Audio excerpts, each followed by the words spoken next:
C'est ici, sur le lac de Tibériade, dans le nord d'Israël, que Jésus aurait marché sur l'eau. Alors, à moi d'essayer maintenant.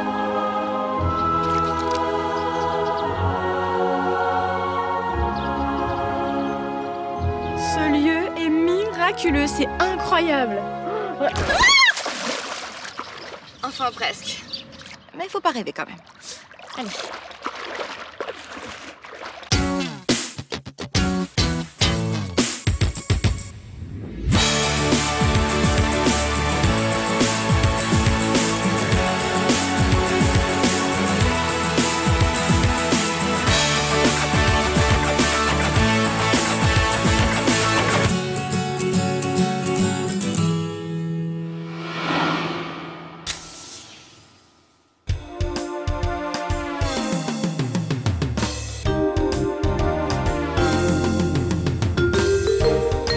Je me trouve dans le nord d'Israël et d'après mon guide, il y a 5 sites à ne surtout pas manquer. Alors, c'est ici en Galilée, et plus précisément à Nazareth, que Marie a découvert qu'elle était enceinte du Fils de Dieu.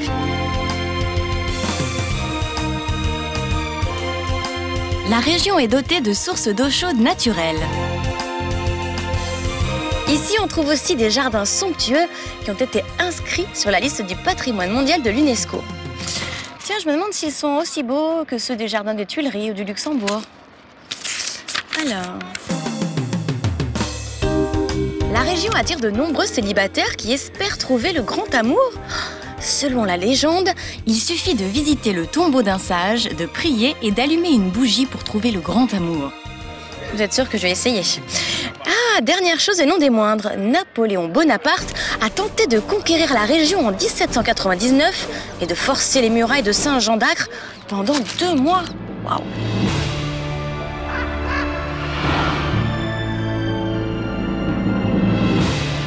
Eh bien, Napoléon n'a jamais réussi à entrer ici où je me trouve. Il est reparti tout penaud et on raconte même qu'avant de partir, il a jeté son chapeau par-dessus la muraille en disant « Puisque je n'ai jamais réussi à pénétrer dans cette ville, au moins que mon chapeau y parvienne. » Non, je crois que je vais garder le mien.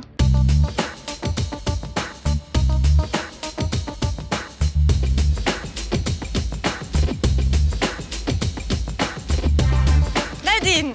Carrie? Oui. Enchantée. Je me suis baladée pour vous chercher un petit peu partout. Je suis ravie de vous rencontrer. Idem. Vous allez donc être mon guide? Avec grand plaisir. Mais vous parlez très bien français, non? Comment vous êtes arrivée ici? Je suis parisienne et en fait, je cherchais à m'installer en Israël dans une ville qui a une âme, qui a une histoire. Et j'ai choisi Akko, alias Saint-Jean d'Acre, parce que c'est une ville extraordinaire. Elle offre 5000 ans d'histoire, où la rencontre des cultures s'est faite depuis tout le long de son histoire. Ici, la coexistence entre juifs et arabes se vit au quotidien. À chaque fois que je dis « Assalam » pour dire bonjour et qu'on me répond « Shalom ». Assalam! Shalom! Ça y est, je vais apprendre. Comment ça se fait que Napoléon n'a pas réussi à rentrer ici? Il a eu une malchance absolue. Il a eu une épidémie qui a décimé une grande partie de ses soldats. Il a eu un transfuge rival qui a aidé les Anglais à intercepter sa flotte, ses munitions, son ravitaillement et à retourner ses propres canons contre lui par la suite. Il a fait construire une seconde fortification qui n'était pas prévue au programme. Son chapeau, on l'a retrouvé? C'est toi, non? C'est moi, je l'ai.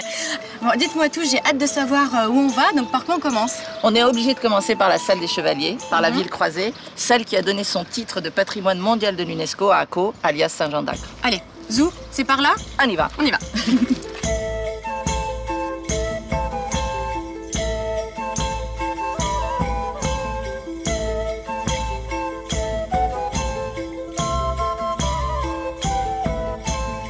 On rentre dans le jardin enchanté. Il est vraiment enchanté? Pas tant que ça. En réalité, Ahmad al-Jazar, qui est le gouverneur qui a tenu tête à Napoléon, il avait appris qu'une de ses femmes l'avait trahi.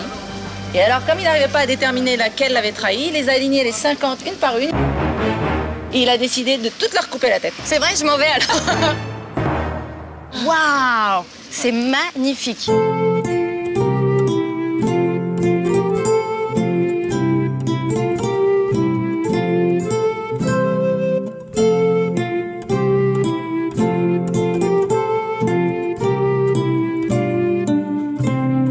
Alors là, on rentre dans une des salles des chevaliers.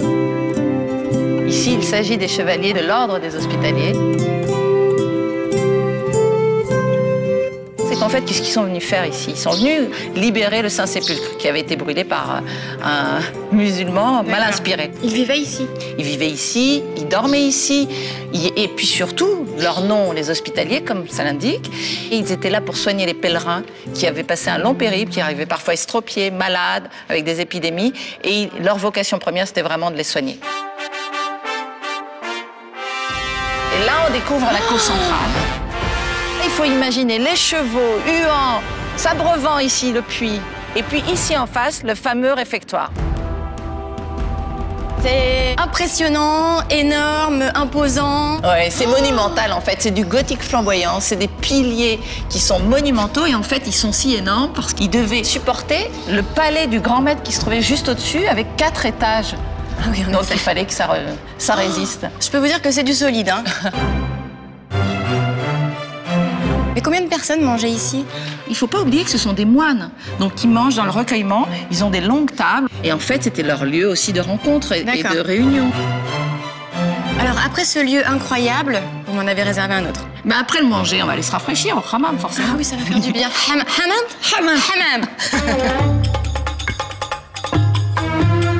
C'est un petit souk en fait ça. Oui, c'est un bazar.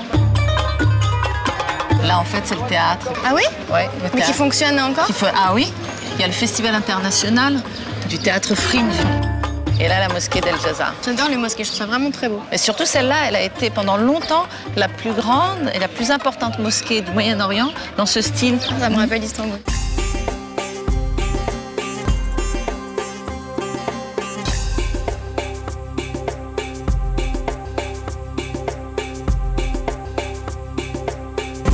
L'entrée du hammam.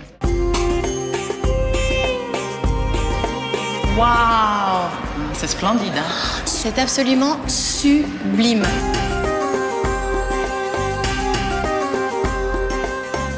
Là, on change totalement d'espace-temps. On passe du Moyen-Âge à l'Empire ottoman et on rencontre de nouveau Ahmed El Jazar qui a construit ce hammam.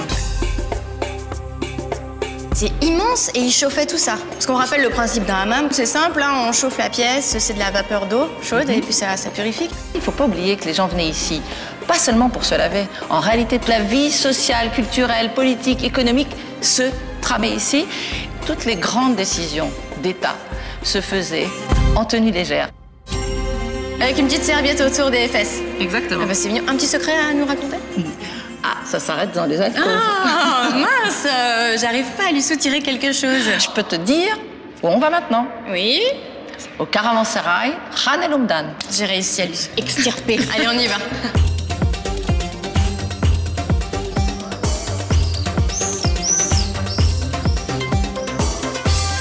Pourquoi il y a autant de portes sur les côtés? Les portes, ce sont les lieux d'entreposage des marchandises pour les marchands qui venaient de la route de la soie, de la route des épices, des parfums du Moyen-Orient. Ils faisaient leur halte ici, ils déposaient leurs marchandises dans toutes ces pièces qu'on voit là, qui sont des pièces de stockage. Et puis à l'étage, les marchands dormaient, donc c'était un hôtel. Et puis après, ils continuaient leur chemin vers l'Europe. Je suppose que ça devait être très mouvementé ici, hein? C'était un lieu très très vivant. Ce que je tiens à dire, c'est que quand même Akko, on a vu beaucoup de pierres, mais c'est une ville habitée, vivante. Ce n'est pas un musée, c'est tout le contraire même. C'est vraiment une ville qui a ce souci d'être encore habitée et vivante. Je suppose qu'il y a encore plein de choses à voir ici, non? Bon, il y a énormément de sites, c'est impossible en quelques minutes d'en parler. Ce qui est sûr, c'est qu'il ne faut pas rater les jardins Bahaï. C'est une petite merveille, c'est le lieu le plus sacré au monde pour la religion Bahaï. Les jardins des Bahaï. Merci beaucoup. Je vais aller plaisir. faire un tour. Bonne découverte.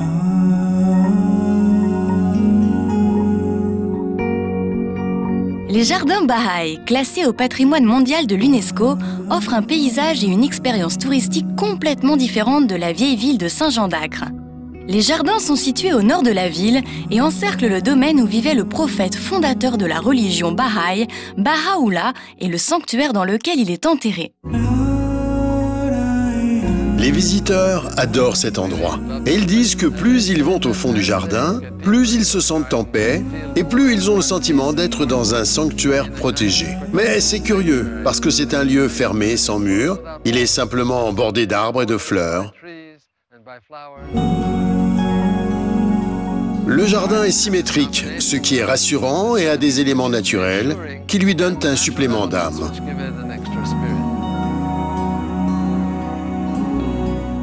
Vous pouvez voir un grand arbre qui est là depuis 400 ou 500 ans et qui s'étend au milieu de la voie. Vous pouvez également voir une oliveraie qui couvre une grande partie du site et qui date du 19e siècle. De plus, vous trouverez des statues et d'autres objets d'art, comme des collecteurs de rosée.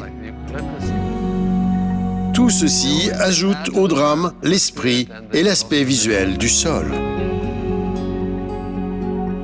À 30 km d'ici, Haïfa, la 3e plus grande ville d'Israël, accueille elle aussi de splendides jardins Baha'i constitués de 19 somptueuses terrasses qui s'étendent sur le mont Carmel. Au cœur des jardins est édifié le sanctuaire du Bab, coiffé de son dôme doré, là où est enterré l'ancêtre de la foi Baha'i.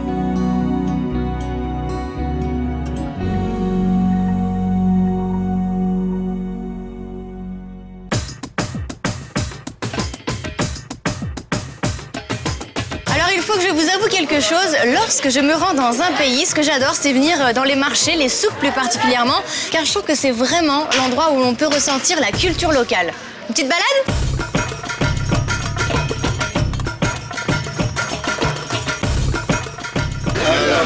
Pour moi ? Toda haba.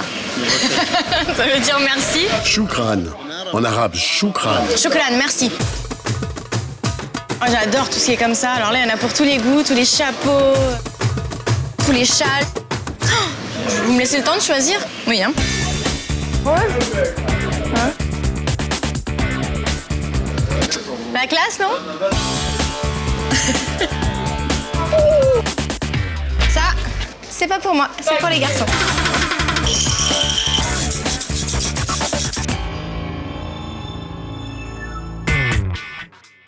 Ah, ça sent trop bon ici. Bonjour. Bonjour. C'est quoi ça? Namoura. Namoura. C'est sucré, c'est très bon. C'est chaud en plus. Je peux aller dans la cuisine voir comment on fait? Oui.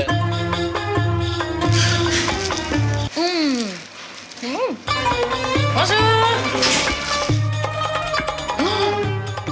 La pâte, elle est géante. Alors, qu'est-ce qu'on fait maintenant? On fait des namoura, c'est de la pâte feuilletée avec du malabi. C'est quoi le malabi? C'est du lait avec de l'eau de rose et on les frit. Ça fait beaucoup de calories tout ça, hein. Je vais finir obèse, moi. On coupe avec un couteau, doucement, parce que c'est une pâte délicate. Je crois qu'on a une chance énorme d'être ici, derrière, en train de fabriquer ces gâteaux. En combien d'heures t'as fait ta pâte? 1 heure. Et quelques secondes pour déguster. Et on les jette? Tu travailles bien. Tu m'embauches? Oui. Je peux essayer? Avec plaisir, bravo. Tu prends par les côtés, tu fermes. Encore une fois, vraiment bravo. C'est un travail de femme, pas un travail d'homme. On est plus délicate, peut-être? Mais pour faire la pâte et l'ouvrir, il faut un homme. Donc en fait, c'est un travail pour les couples. On va les mettre au four? On les dispose sur un plateau, et puis je rajoute du sama, et puis on les met au four. Une fois que c'est cuit, on mange. C'est très bon. Bon, avant de partir, je vais me prendre quelques petites pâtisseries. Il y a plein de pâtisseries faites à base de miel. Ici, c'est vraiment typique. On va prendre un peu de ça. Prendre un peu de ça. Moi, je vais prendre un peu de tout. Hein. Je sais, je fais des jaloux. Ça a l'air très, mais alors très bon.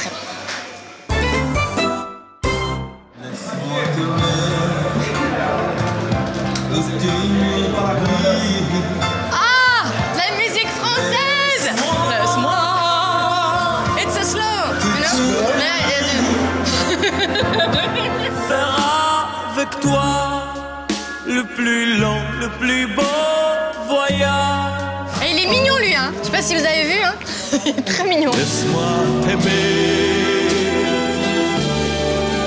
Laisse-moi t'aimer toute ma vie. Laisse-moi t'aimer. J'ai trouvé des poussins trop mignons. Ils sont tous ensemble là. Je vais les laisser repartir. Allez, hop. Bon, à bientôt les amis. Hein. Je vous laisse, j'ai du boulot. Ciao.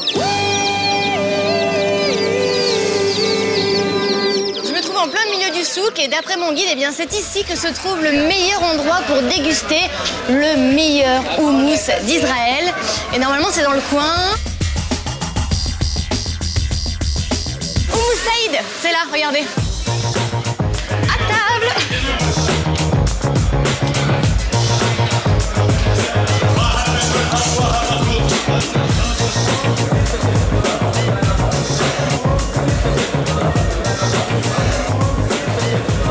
Bonjour. Comment ça va? Il paraît que c'est le meilleur houmous d'Israël, donc j'ai hâte de goûter. Le houmous, c'est des pois chiches qui sont écrasés, c'est ça? C'est du houmous en pâte et ça, c'est du houmous entier. Est-ce qu'il y a une technique particulière pour faire ça? Non, non, du houmous, la tahina, du sel. Mais si c'est si simple à faire, pourquoi ici c'est le meilleur? Non, parce qu'on utilise les produits les plus frais et par exemple les pois chiches, on rajoute la tahina, la plus fraîche, la meilleure. L'huile, on la fabrique nous-mêmes. Mais je suis sûre qu'il y a un petit secret encore. Oui, il faut servir avec le cœur, servir avec amour. Je peux me servir, moi? Oui, bien sûr, il n'y a pas de problème.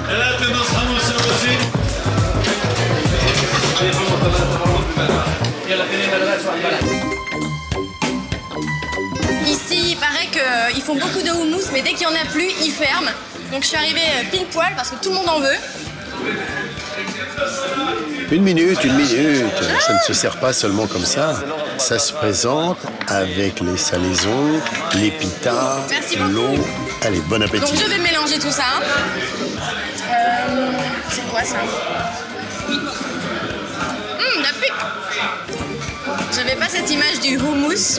Je pensais que c'était vraiment un petit plus et ici c'est un vrai plat. Mais le mélange est vraiment bon. En plus l'huile d'olive c'est très bon pour la santé. Je pense qu'il n'y a que des bonnes choses là-dedans. Les odeurs sont exquises, c'est très très bon. Il faut vraiment venir ici pour goûter.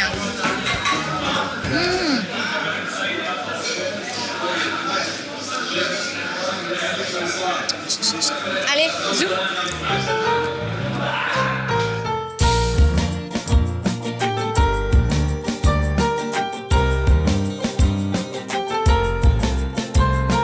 Je vous propose maintenant de vous emmener dans un magasin qui me tient vraiment à cœur parce qu'ici, chaque objet a une signification très particulière et vous allez tout de suite comprendre pourquoi.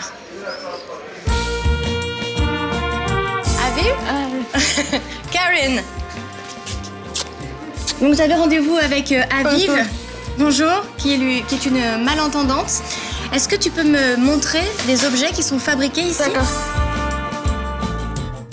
Les gens qui travaillent ici, vous pouvez le voir autour de moi, sont soit malentendants, soit autistes, ils ont une particularité.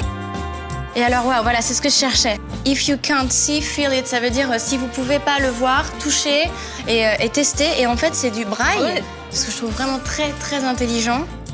Soit ce sont des matériaux spéciaux qui n'abîment pas la nature, qui sont recyclés, soit c'est fait par des personnes telles qu'Aviv, ou telles que ces jeunes messieurs qui sont là. C'est fait main toujours, hein. Oui. On sent que c'est très, très soigné et c'est très, très beau surtout. Waouh, c'est du papier journal et en fait, si on regarde vraiment de très très près, on voit donc les écritures du journal en effet, mais j'avais pas remarqué tout de suite. I love you, donc je t'aime, c'est ça? L. I love you. Comment on dit visage d'Israël? Visage. Israël? Ça c'est Israël? Oui. Bienvenue dans Visage d'Israël. Qui a eu l'idée de créer cet endroit? C'est un organisme qui s'occupe des jeunes en difficulté, des gens qui ont des problèmes, comme elle, et qui a eu cette très très bonne idée. Ah, des bagues qui disent « Je t'aime, I love you ». Ah, c'est trop mignon. Je peux en prendre une? Ouais. Le petit souvenir que je ramènerai d'ici. Merci beaucoup. Allez. Bravo, vraiment. Ah, je suis émue. Ah.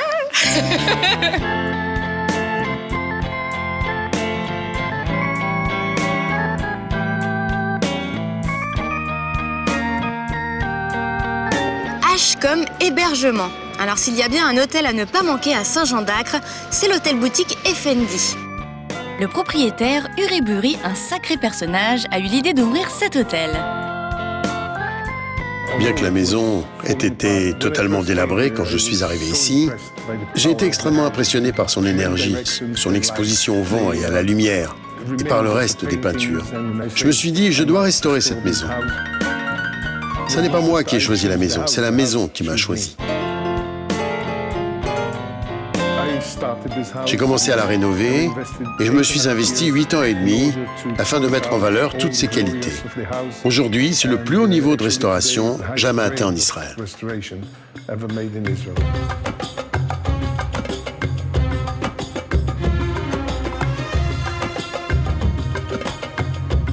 L'hôtel est édifié de 2 anciennes bâtisses qui témoignent de l'histoire de la ville.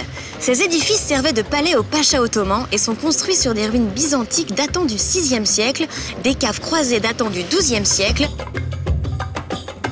Les édifices ont été reconstitués scrupuleusement par des artistes israéliens et italiens pendant 7 mois. Ce que je préfère dans cet hôtel, ce sont ses chambres originales. Elles sont vraiment toutes différentes les unes des autres et elles possèdent toute une vue magnifique depuis leur terrasse.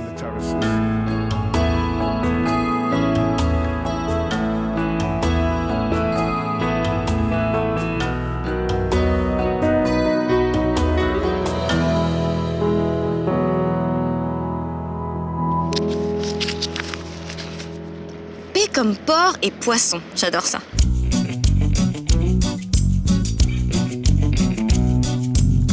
Saint-Jean d'Acre a été fondé comme petit village de pêcheurs et aujourd'hui encore, la ville abrite les meilleurs restaurants de poissons de tout Israël. Les restaurants sont situés sur le bord de mer et proposent un très vaste choix de poissons frais à déguster dans une ambiance méditerranéenne relaxante. Oh, j'ai hâte de goûter.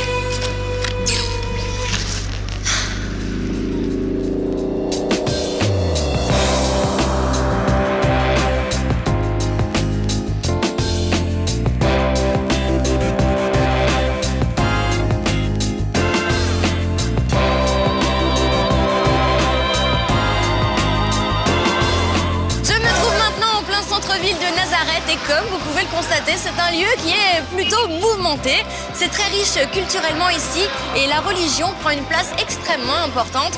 D'ailleurs, la première chose à visiter est la basilique de l'Annonciation. On y va ?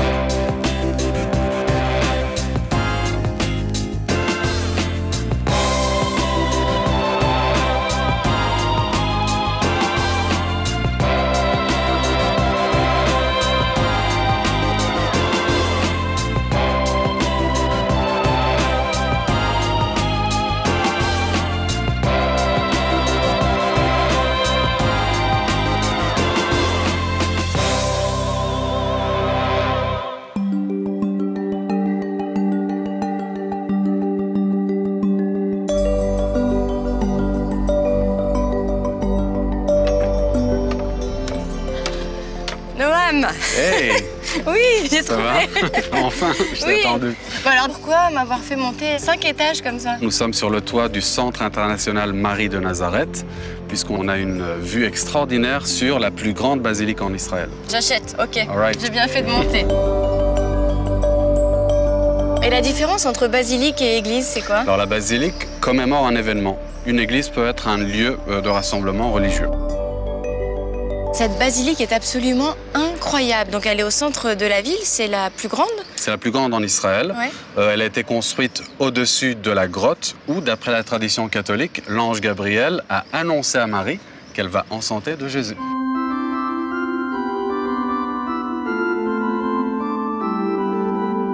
Mais elle est récente. La basilique a été inaugurée en 1969. C'est un architecte italien qui a effectué ce travail.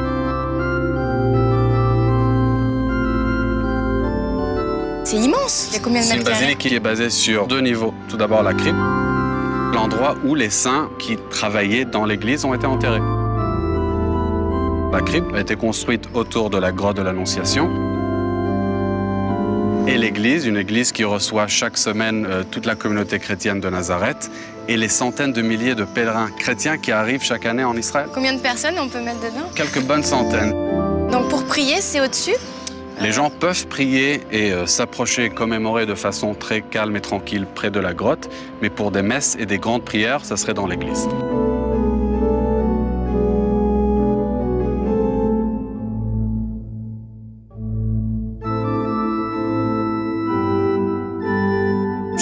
aimé, ce sont vraiment les couleurs. C'était déjà les couleurs de l'époque?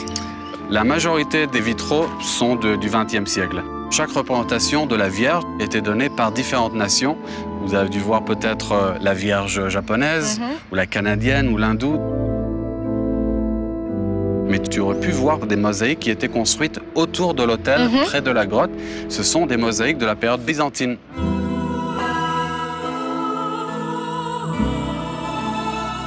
Et cette grotte, en fait, elle est assez impressionnante.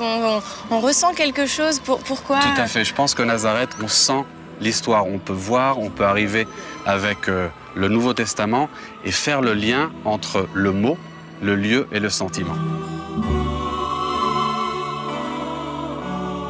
Quand on regarde le toit qui a été construit par les Italiens, c'est comme un phare qui envoie le message de l'Annonciation sur tous les alentours de Nazareth.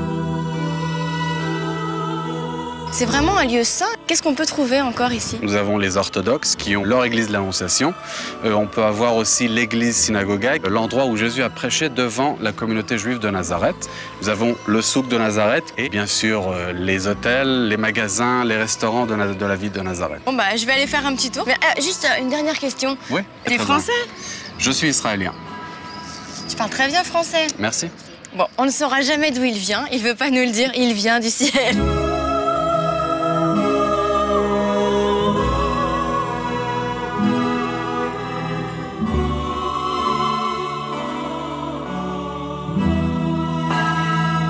Lorsque l'on est à Nazareth, il paraît qu'il y a un endroit à ne surtout pas manquer. Il se trouve juste là, derrière cette toute petite porte. Attention, ici vous allez découvrir un véritable paradis, plus de 1000 épices réunies. Bref, c'est toute une famille qui est à l'intérieur. Venez, on va découvrir.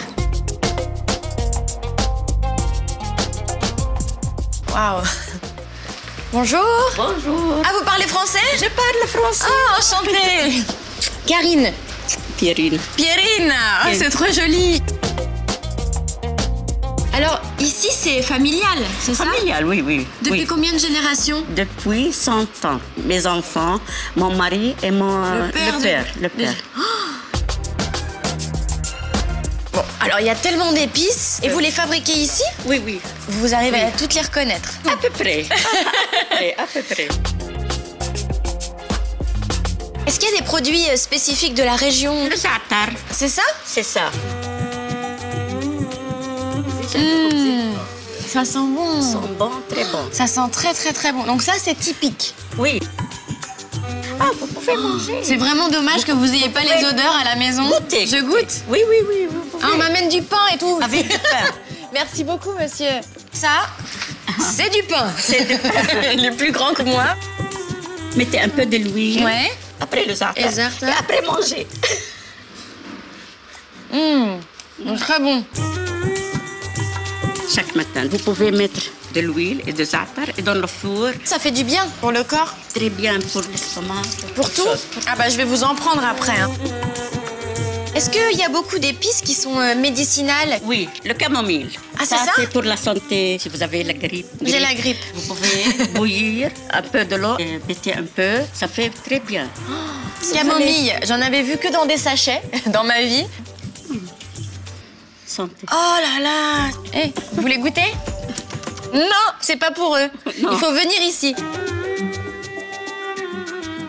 Oh là là, il y en a tellement. Des poivres. Beaucoup de poivres différents, blancs, noirs. Mais en fait, en Israël et dans la région, vous mangez très épicé. Oui. Beaucoup. Ah, d'accord. Moi aussi. Ah, très bien. On m'a dit quelque chose, mais je sais pas si c'est vrai. Mon spécial. Oui, on m'a dit qu'il y avait Mon des épices spéciales maman. Épices. C'est secret. Ah, parce qu'en fait, il paraît qu'ici, pour les meilleurs clients, elle a une épice spéciale qu'elle prépare elle-même, mais personne ne connaît le secret. C'est ça, hein? Ouais, j'aimerais bien savoir. Je peux voir? Moi, je pars et vous restez là. C'est secret. Ok, bah j'attends. Ça sent bon. Ah, ça doit être du curry. Oui, c'est du curry.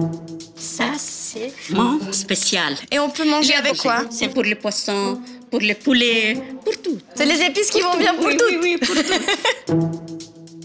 Mais dites-moi un tout petit peu ce qu'il y a dedans. Un tout petit peu. Je ne peux pas. Ah. Mais j'ai préparé le manger. Et si vous allez goûter, là. C'est vrai? C'est vrai, c'est très vrai. Génial. Moi, j'arrête pas de manger dans cette émission. Yalla. Yalla, ça veut dire allez, c'est ça? Ça veut dire on y va? On y va. Yalla, on va manger. Yalla. Yalla. Waouh! Bonjour! Waouh! Ah, merci beaucoup. Merci. Ça, c'est le manger. Moi, je fais chaque dimanche. Et c'est toute la famille? Oui, c'est ma fille. Et les Deux enfants? filles, oui, et les enfants. Et ils savent ce qu'il y a dedans, eux? Le secret, non, le secret, elle ne sait pas. Qu'est-ce que vous nous avez préparé? C'est de la viande. Bœuf? Non, mouton. Et là? Les courges. Et ça, c'est des feuilles de vigne. Et dedans, c'est du riz? Du riz, de la viande et l'épice. En France, on dit bon appétit. Et vous? Sartène. Sartène. Alors, Mettez avant. mettez avant. Bon appétit. Bon appétit. Bon appétit. Il faut plein. Ok. Un peu de viande. Je vais vous mettre des feuilles. Encore Merci, une merci. Stop. Chez nous, il faut manger. Je fais que ça dans cette émission. Je mange. Il faut On aura manger. compris qu'en Il faut Israël, manger. on mange.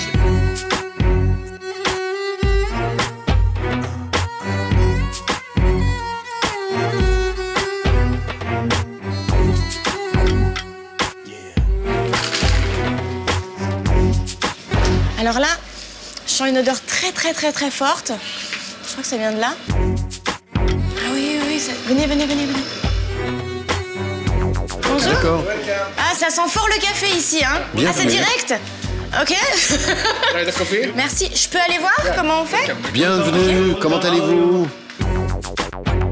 C'est le meilleur café en Israël, regardez. Bien, bravo.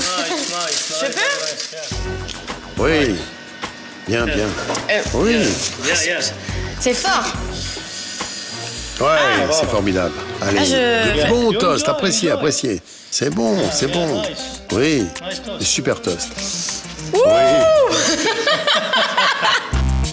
C'est très fort et Oui. ça sent vraiment waouh, c'est Oui, ça réveille.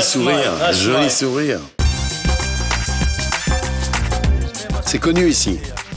Les gens viennent le matin. Si vous venez, vous verrez que c'est bondé ici. Dehors, c'est comme ça depuis 100 ans. Mon père, mon grand-père. Maintenant, nous sommes la nouvelle génération. Qu'est-ce que vous faites là? Avec la machine, les haricots grillés. 1 heure, peut-être moins d'1 heure. Ça grille les haricots. Mais comment vous savez quand c'est grillé? Quand ça devient noir, comme ça. Allez-y, venez. Bienvenue. Il nous emmène carrément Bienvenue. dans la maison familiale. Oui, c'est une grosse machine et ça, c'est une petite machine. Donc là, c'est tout le café? Oui, nous avons du café de Colombie, du Costa Rica, du Brésil, d'Inde, du Ghana. Bienvenue. Et ça, c'est lequel, celui-là? Ça, c'est un mélange.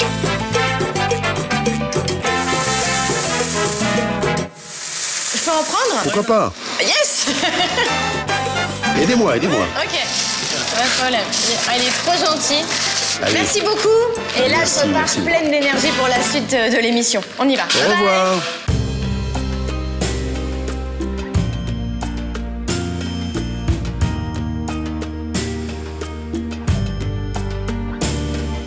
Et maintenant, le chemin de Jésus. Selon la légende, c'est le chemin qu'emprunta Jésus du mont du précipice au lac de Tibériade. Jésus a parcouru 62 km de la ville de l'Annonciation, Nazareth, vers le mont des Béatitudes, derrière nous. Et nous nous trouvons au bout de ce chemin. Il descend des collines de Nazareth, passe près de Magdala, et il rencontre Marie la Magdalène, Marie-Madeleine, la petite lumière. Il continue le long des berges, rencontre des pêcheurs, il leur dit « Assez, arrêtez de pêcher des poissons, venez pêcher des hommes ». Ils croient en lui et ils le suivent. Le chemin de Jésus, homme de la nature, des hommes et de l'esprit, peut être pour chacun d'entre nous le chemin d'une expérience spirituelle.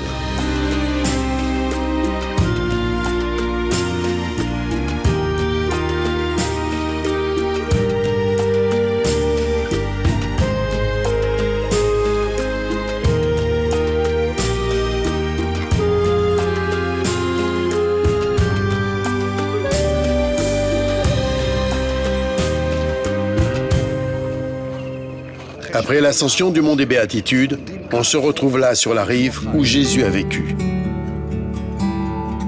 C'est ici, sur la rive du lac de Tibériade, qu'il pêche, qu'il rencontre ses amis. Les gens qui viennent ici touchent l'eau et c'est pour eux une expérience inoubliable.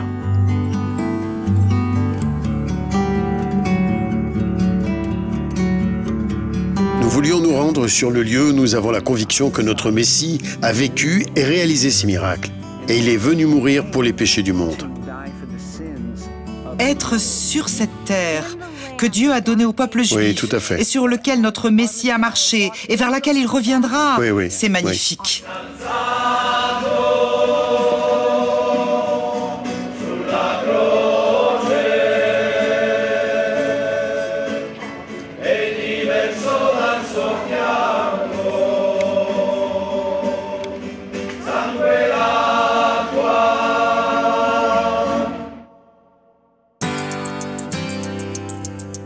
Le chemin de Jésus se termine par un haut lieu du christianisme, Capharnaüm, le village où habitait Jésus et qui fait partie de ce qui est appelé le triangle sacré.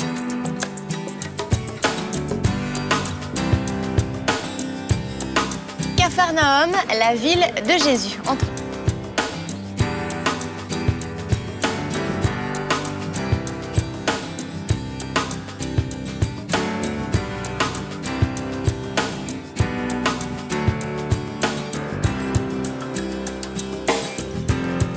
Rendez-vous avec mon guide touristique qui s'appelle Raphaël, Rafi. Il est juste là. Bonjour. Bonjour, bonjour. Karine. Enchanté. Enchantée de vous rencontrer. Donc c'est ici qu'a vécu Jésus, vraiment? Nous pensons que c'est ici que Jésus développe ses activités et devient donc célèbre. L'endroit où il vit, donc d'où il part pour tous les miracles et les activités, est bien ce lieu. C'est un peu plus haut qu'il se révèle aux apôtres et c'est ici qu'il rencontre Pierre, le pêcheur. Et c'est de là que le christianisme se développe et va devenir, quelques siècles plus tard, une religion. Vous allez nous faire un petit tour des lieux? Avec grand plaisir. Donc là, c'est un site archéologique. Ici, ce sont les vestiges de ce qui était le village de, en hébreu, Kfarnahoum, et en français, Capernaum. Mais moi, quand je l'entends en France, Capharnaüm, ça veut dire un peu bazar, beaucoup de bruit, beaucoup de gens, c'est ça? Vous avez tout compris. Capharnaum est un casse-tête. On va découvrir un vrai casse-tête. Un vrai casse-tête, oh là là. Absolument. Je sens que ça va être compliqué. Absolument. La synagogue. Nous sommes dans une des synagogues les plus anciennes, mais surtout les plus impressionnantes, les plus grandes au niveau des proportions de ce que nous avons découvert. Donc là, on est dans une synagogue. Mais Jésus, il est chrétien? Enfin, je suis perdue, moi. Jésus est mentionné déjà dans le Talmud de Babylone, qui est donc le Talmud juif, comme Jésus de Galilée, qui parle donc avec les sages, avec les rabbins. Dans cette synagogue vivent à un moment donné ce qu'on appelle les mécréants, ceux qui renient le judaïsme orthodoxe et qui passent à quelque chose de nouveau, qui est le christianisme. Preuve en est, les directions de prière, direction vers Jérusalem, synagogue plus ancienne, oui. Direction vers le mont des Béatitudes, D'accord. où le Christ prononce ce discours « Heureux soit qui se révèle à ses 12 apôtres ».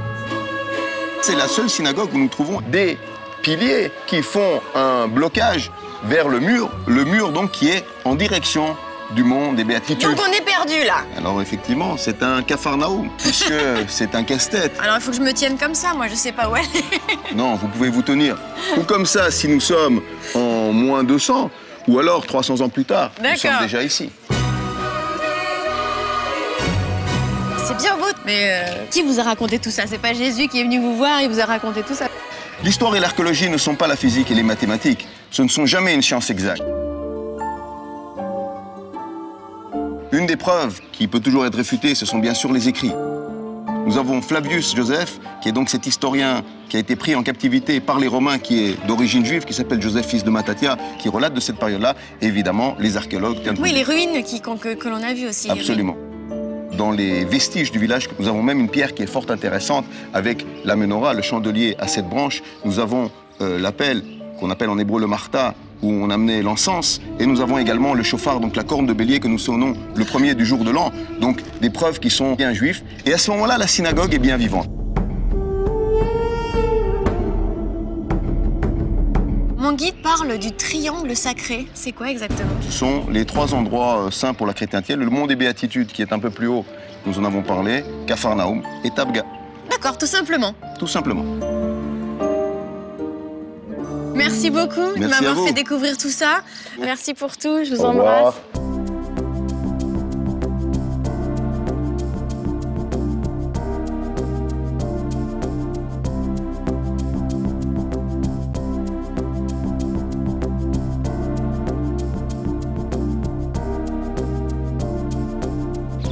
Voyons voir ce qu'il y a à faire dans la région de Tibériade. H comme Hamad Gader. À 8 km au sud de Tibériade se situe le parc d'attractions Hamad Gader.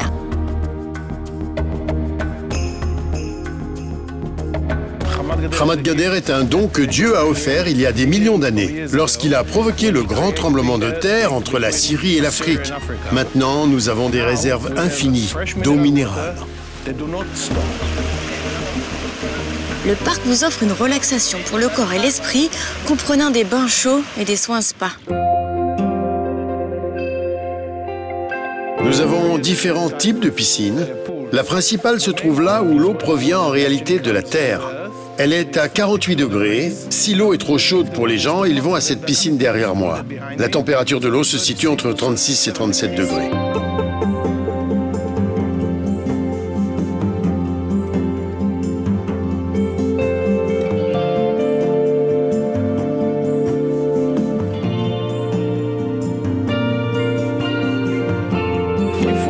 D'un point de vue historique, les ruines de Hamad Gader sont l'une des dernières au monde qui restent du modèle des bains romains.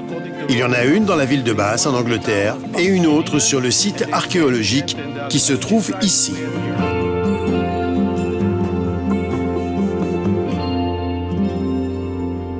Ici, vous pourrez aussi visiter la plus grande ferme de crocodiles du Moyen-Orient, qui regroupe plus de 200 crocodiles évoluant dans des conditions similaires à leur milieu naturel. Ce que nous avons essayé de faire, c'est d'amener tous les animaux qui vivaient ici au commencement. Nous leur offrons le meilleur environnement possible afin qu'ils puissent vivre en paix. Et nous pouvons profiter de les voir passer un bon moment à Hamad Gader.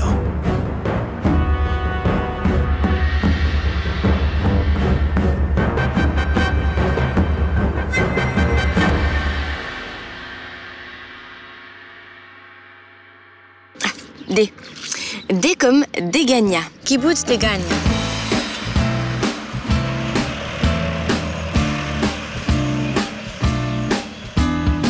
Le kibbutz est un village communautaire basé sur la mise en commun des biens, des moyens de production et des moyens de consommation. Ah, c'est un mode de vie singulier à Israël. C'est un concept génial, vous trouvez pas, non ? Il a été inventé en 1910 et Degania Aleph est le premier kibbutz d'Israël en fait. Il abrite un musée qui relate l'histoire de sa fondation ainsi que celle des pionniers.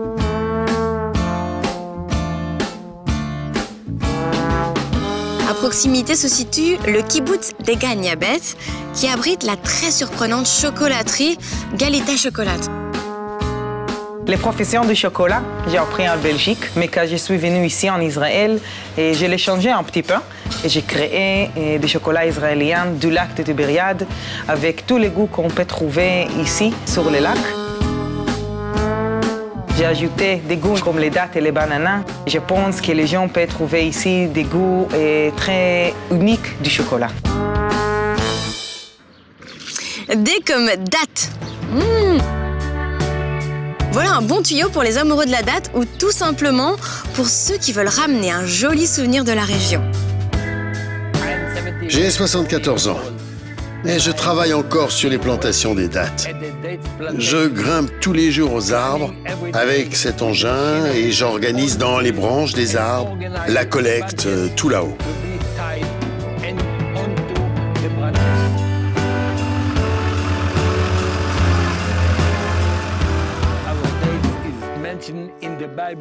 Nos dates sont mentionnées dans la Bible. Cette fois, nous avons obtenu de nos dattiers une production de plusieurs tonnes.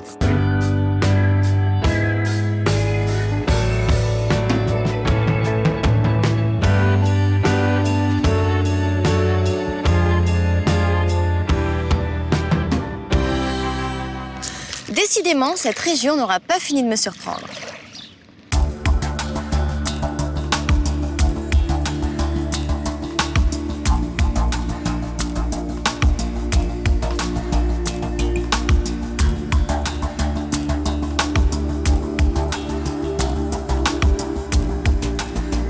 Comme vous pouvez le voir, la nuit vient de tomber sur Tibériade, alors c'est le meilleur moment pour visiter le tombeau d'un sage. Je vais visiter celui qui se trouve juste derrière moi. De nombreuses personnes viennent ici pour exaucer, pourquoi pas, des miracles. Et il est notamment très fréquenté par des célibataires qui souhaitent trouver l'âme sœur. C'est justement mon cas, donc je vais essayer et voir si ça marche. Suivez-moi.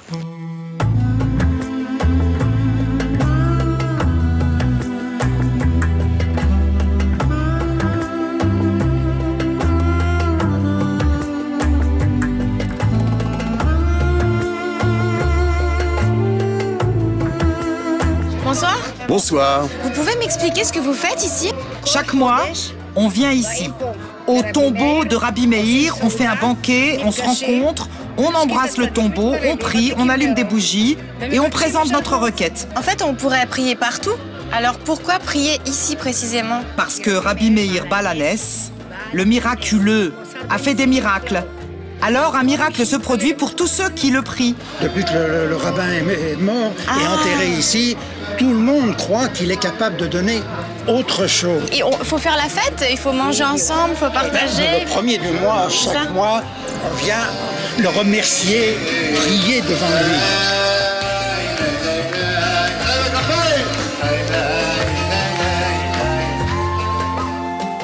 Et vous connaissez des histoires d'autres personnes qui ont vécu des moments incroyables, magiques, suite à une venue ici? Ma voisine, Rachel, elle a fait un vœu il y a 26 ans. Sa fille, quand elle est née, elle était dans un état désespéré.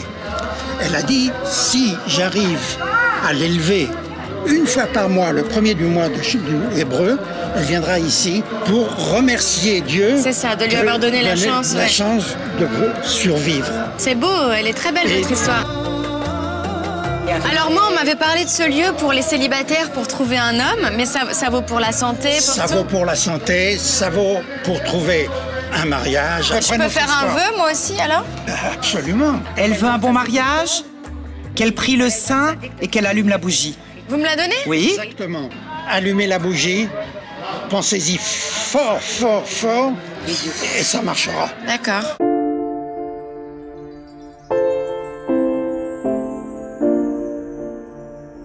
Amen. Amen. Amen. J'espère que ça va marcher. Ne t'inquiète pas, tu rentreras en France avec une perspective de mariage. J'espère. Merci beaucoup pour votre gentillesse. Et plein de bonnes prières et plein de belles choses pour vous aussi. Merci. Alors je suis les gens. On m'a dit d'aller près de la tombe de ce saint. D'après ce que j'ai compris, le lieu le plus sacré ici, puisque le saint qui réalisait des miracles auparavant est enterré ici. Et donc toucher cette tombe, c'est un peu être relié à Dieu, quelque part, puisque c'est lui qui ferait la liaison.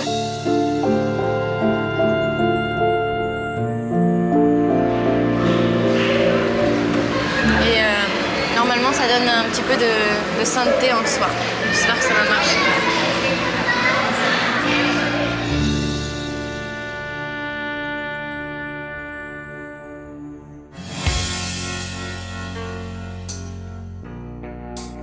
Ma visite en Galilée touche déjà à sa fin et sincèrement, je n'aurais jamais imaginé être aussi touchée et émue. J'ai découvert des paysages magnifiques, mais aussi des lieux saints avec une atmosphère si particulière, sans oublier bien sûr des sites historiques passionnants. J'ai goûté et même appris à faire de délicieuses pâtisseries orientales que je referai certainement à la maison. Et j'ai aussi été très touchée par l'accueil chaleureux de toute la famille qui tenait la boutique aux 1000 épices. J'ai découvert des lieux incroyables, la sérénité des jardins de Bahaï, la sainteté de la basilique de l'Annonciation, bien sûr Capharnaüm, ou encore l'espoir généré par les tombeaux des sages qui ont fait vibrer mon cœur. Mais ce n'est pas tout. J'ai même eu la chance de dormir dans un hôtel 3 fois millénaire. Et entre nous, je peux vous dire que Napoléon a vraiment raté quelque chose. Parce que l'expérience que je viens de vivre est absolument inoubliable. Alors si vous avez la chance de venir ici, surtout, n'hésitez pas. À bientôt.